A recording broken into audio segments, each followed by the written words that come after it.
Hi everyone! Good morning! I'm back! This is Sam Brusas and welcome back to my YouTube channel. Oh my gosh! This is it guys, pag-uusapan natin ngayon mga bagong reyna na ilalaban dito sa Miss Universe Philippines for 2026. Kabog nga ba sila? Yan ang tatalakayin natin ngayon. But before anything else, hello Philippines and hello beautiful people. Mabuhay! Kamusta kayong lahat? Sana lahat po kayo ay okay at safe ngayong araw na ito. At syempre sa lahat naman ng mga bago nating subscribers dyan, hello po sa inyo lahat. Maraming salamat guys sa pag-subscribe ninyo syempre dito sa channel ko. At syempre sa lahat naman ng makamamasam dyan na laging sumusuporta dito, araw-araw, lagi-lagi. Maraming salamat guys sa inyong lahat. Syempre, usapang Miss Universe Philippines tayo ngayon. So, eto na nga, papunta na tayo sa exciting moment kasi parang ilang linggo na lang, i-announce na ang officially candidates ng Miss Universe Philippines. Pero syempre, marami na tayong mga alam na kandidata na alam mo yon na magkukumpit na talaga sila dito sa Miss Universe Philippines. Katulad na lang syempre ang bagong kakakorona lang sa Miss Universe Philippines Iloilo. Yes! Na si Shita Shalom Espinosa. Yan.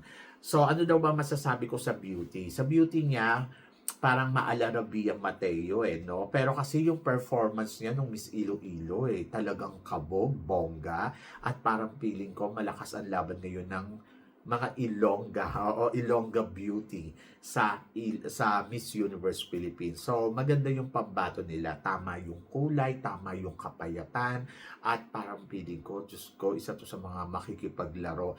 Para siyang si Cyril Payumo na pinamorena. Ganon. So, parang feeling ko, pwede itong maging Miss Charm, pwede siya na maging Miss Eco, pwede siyang maging Miss Universe Philippines. Depende sa performance niya. Maganda ang ipinakita niyang execution nung laban niya sa Iloilo. Pero syempre looking forward ako sa ipapakita niya sa Miss Universe Philippines. Syempre pag Miss Universe Philippines na, pag nagsama-sama na yung mga candidates, talagang ay doon na kumakabog. Pero kasi, ang body kasi ni Miss Iloilo, talaga namang pwede talaga kumabog. Yung body, beauty, tapos yung brain na ipinakita niya at pinamalas niya sa com skills, talagang masasabi ko, ay, iba din. Tapos, iba din yung execution niya, performance level. Kaya sabi ko, ay malakas din talaga si Miss Iloilo. Para siyang si Alexi Brooks 2.0. Ganon na yung power, yung lakas. Kaya, ay nako, I'm so excited kay Miss Iloilo kung paano siya makikipagpukpukan at makikipagbakbakan ng bonggang-bongga sa darating na Miss Universe. At looking forward ako na ano ba yung transformation na makikita natin sa kanya, kung ito ba ay, alam mo yon, yung talagang ita-transform pa nila or ganito na yung makikita natin. Beauty, sabi ko nga, ay bongga kasi morena beauty. Talagang masasabi mo, Pinay na Pinay yung dating. Tapos may height. Tapos ang ganda ng katawan. Kaya sabi ko din, ay okay, carry to. Malakas yung laban ni Sita ba? O Sita sa Miss Universe Philippines. So, tingnan natin. But for me, parang feeling ko magpi-place talaga to ng bonggang-bongga or baka kumuha pa yan ng corona, di ba? Tapos nung nakaraan, kinoronahan yung panlaban ng Muntinlupa na alam naman natin nung last year ang Muntinlupa ay nag-first runner-up sa Miss Universe, di ba? Tapos ay Miss Universe Philippines na si Winwin Marquez. Tapos ngayon, yung ilalaban nila, ay talaga naman masasabi ko, Diyos ko, isa din yung ganda talaga neto ni Adele. Sabi ko nga, nakakatakot din si Adele Si Adele, sa totoo lang, ang maganda kasi dapat nilang gawin kay Adele, yung i-transform pa nila ng bonggang-bongga, yung siguro ayusan nila ng todo. Kasi syempre yung importante, kasi syempre di ba yung styling, ayun. Kasi pag simplihan lang si Adele, parang ang hirap ilaban. Pero kapag inayusan mo na, katulad na lang nung nakaraang photoshoot niya, talagang masasabi ko, yung in fairness umaati sa manalo yung best ni ate. So, syempre, kung beauty, pasok talagang sasabihin mo, ay naku, pag nanalo to ng Miss Universe Philippines, ang lakas ng laban natin sa Miss Universe. But kailangan pa rin talaga ng makitaan natin siya ng performance level talaga. Syempre, iba yung modeling, iba yung beauty queen. So, tignan natin kung paano niya ita-transform or yung transition niya as from model to beauty queen, di ba? Kasi importante yon. Hindi naman po pwedeng wala tayong makikita sa kanya. Com skills, parang feeling ko panalo ang com skills neto. But nandoon ako, looking forward ako kung paano nga ba siya talaga magta-transition dito sa Miss Universe Philippines kasi syempre modela siya, di ba? So, I'm so excited sa ipapakita niyang galing kasi syempre looking forward ako doon. At doon talaga masasabi ko na ay mukhang may laban talaga ang Muntinlupa. Kung noong nakaraang taon ay nag-first runner-up sila, ngayon ay pwede mo to ipasok pa sa more, di ba? And then, kung tatanggap siya ng ibang corona, why not? Pwede siya sa Miss Charm kasi charming talaga yung beauty niya. At hindi lang charm, pwede din maging Miss, tawag dito, pwede din maging Miss Universe Philippines talaga, di ba? So, yon. So, abangan natin to si Adele Marcial.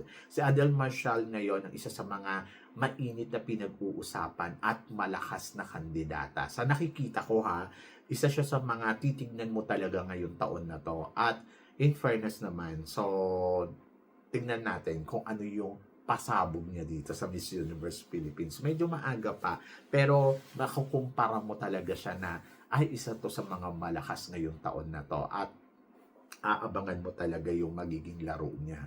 Then, ayun, si Iloilo naman, nakikita ko naman na may laban din talaga, di ba? So, yon. And then, isa sa mga kaka-corona lang kahapon, si Alison Hitland. Oh, yes, ng Pampanga. Ay, naku, grabe ang height nito, 6'1". Pwedeng-pwede. Tapos plus yung beauty niya. Sabing ganun nga, siya daw ang bagong, ano bang pangalan nito? Si Dudamel ng Venezuela. Siya daw ang maalaga nun na Filipina beauty queen. Ako, para sa akin, syempre looking forward ako kung paano ba nila hinanda ito si Allison. Kung syempre yung rampa, titingnan mo dyan kung yung rampa pa niya ay bongga, rampa ba niya ay panalo, magaling ba, mag-execute ba to ng todo-todo. Isa yun sa mga titignan mo sa kanya. And then, yung beauty, very charming ang bakla. So, talaga titignan ko yung mga photos niya. Ay, in fairness kay bakla, talagang maganda. At matangkad, di ba? 6'1". So, may body pa si bakla. Kaya sabi ko, I think ang lakas ng Pampanga ngayon. In fairness, mukhang taga Pampanga yata ang magmi-Miss Universe Philippines this year. So, ayun, maliban kay Muntinlupa. Si Muntinlupa, maganda na eh. Yung nakita ko kahapon. Pero kanina, yung nakita ko si Pampanga, Diyos ko, naloka ako. Parang, ano to? Labanan ng ganda. Di ba? So, isa siya sa mga talagang aabangan mo. Oho. So, sana magaling yung kanyang atake. Sana magaling yung transformation talaga. Tapos, maganda yung execution. Ayun. So, syempre, kasi may mga girls kasi na, ay, maganda sa picture. Ay, panalo. Tapos, pag gumalaw na, wala na eh. Naiiwanan na sila eh. Pero, eto kasi, tingnan natin kung paano to sasabay. Kung paano to kakabog. Syempre, kung ganyan kaganda, dapat mong abangan. At alam nyo, sa totoo lang, kung magmi-Miss Universe Philippines to, basta sana matalino lang sa kudaan. Ay, nako, grabe. Sobrang ang lakas ng laban natin sa Miss Universe. Kasi yung mga ganito kaganda, eto na yun eh. So, aayusan mo na lang to eh. Kumbaga, i-develop mo pa ng husto, konti lang naman. Yung kumbaga parang yung transformation niya kung paano mas kakabog. Pero sana maganda talaga ang mga styling niya para mas bongga. Kasi importante syempre yung galawang reyna, damitang reyna, yung mga ganon. Yung pag dumaan siya sa harapan mo, parang mapapawaw ka ng bonggang-bongga. So ngayon pa lang, nakikitaan natin na potential talaga na maging Miss Universe Philippines siya. Tapos, yung height na lang niya, oh my gosh, nakakaloka, di ba? So, level talaga sa, kumbaga towering eh. Kapag dinala mo niya sa international stage, ay nako, maraming matutuwa dyan. Kumbaga parang, ay gugustuhin yan. Pero sana lang talaga magaling siya sa ibang part. Like, example, yung communication skills, then performance level. Kumbaga, total package talaga. Sa tingin ko naman, total package naman si girl.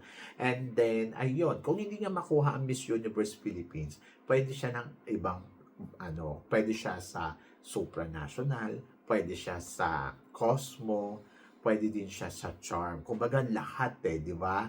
So lahat ng pageant pwede mo siyang dalhin.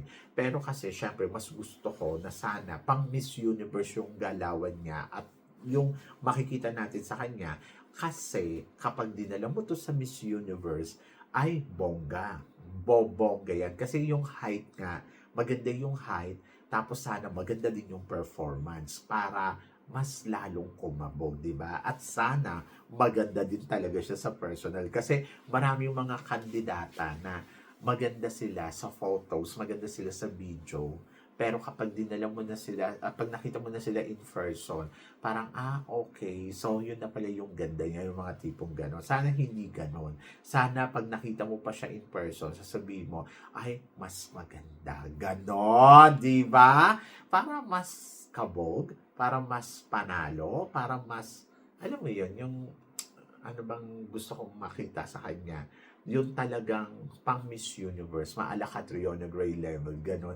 Pero syempre mahirap nang kumuha ng Catriona Gray level, pero gusto ko ganun. And looking forward ako sa kanilang tatlo, sa pambato ng Iloilo na parang feeling ko kakabog din, sa pambato ng Muntinlupa na Diyos ko, naluloka ako. Tapos eto din, in fairness sa mga Filipino beauty queens natin, ngayon pa lang nakikita na natin na parang, okay, ang gaganda nila. Pero syempre mga baguhan pa tong mga to ha.